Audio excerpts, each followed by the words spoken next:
Have you ever stood at the bottom of something so big you didn't know if you could make it through?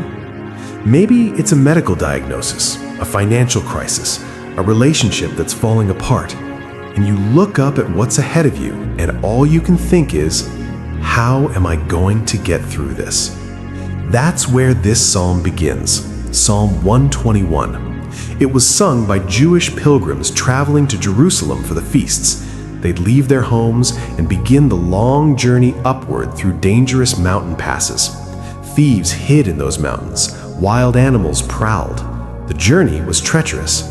And as they looked up at those peaks, the question rose in their hearts, where does my help come from?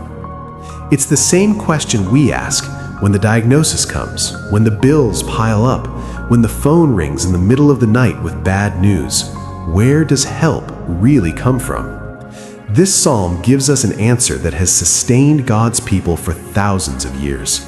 I lift up my eyes to the mountains. Where does my help come from?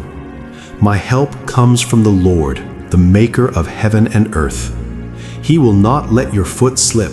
He who watches over you will not slumber. Indeed, he who watches over Israel will neither slumber nor sleep.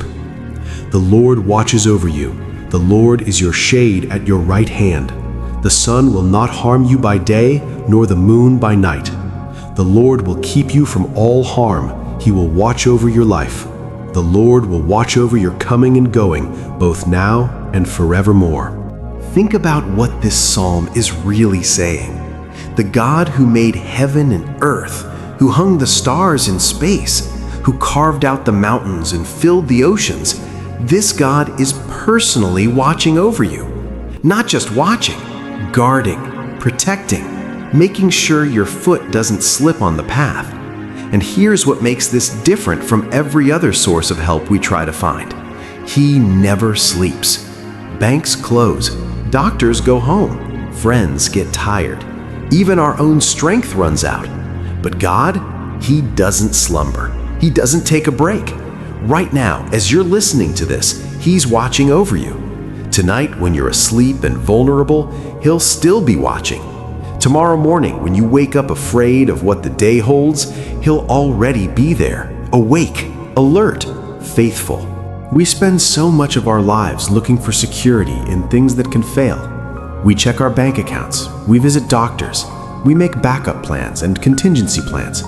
And those things aren't wrong, but this psalm reminds us that ultimate security, real safety, doesn't come from what we can control. It comes from the one who controls everything. Your comings and goings, your ordinary Tuesday afternoon and your sleepless 3 a.m. worry sessions, your good days and your worst days. He's watching over all of it. Not because you've earned it, not because you're strong enough or good enough, but because that's who He is, the faithful God who never stops caring for His people. If you're facing something that feels like a mountain you can't climb, this psalm is for you. Subscribe to this channel so we can keep reading God's Word together when life gets hard. Because sometimes the most powerful thing we can do is simply remember who's watching over us. And if you know someone who's staring at their own mountain right now, share this with them. Let them know they don't have to make the climb alone.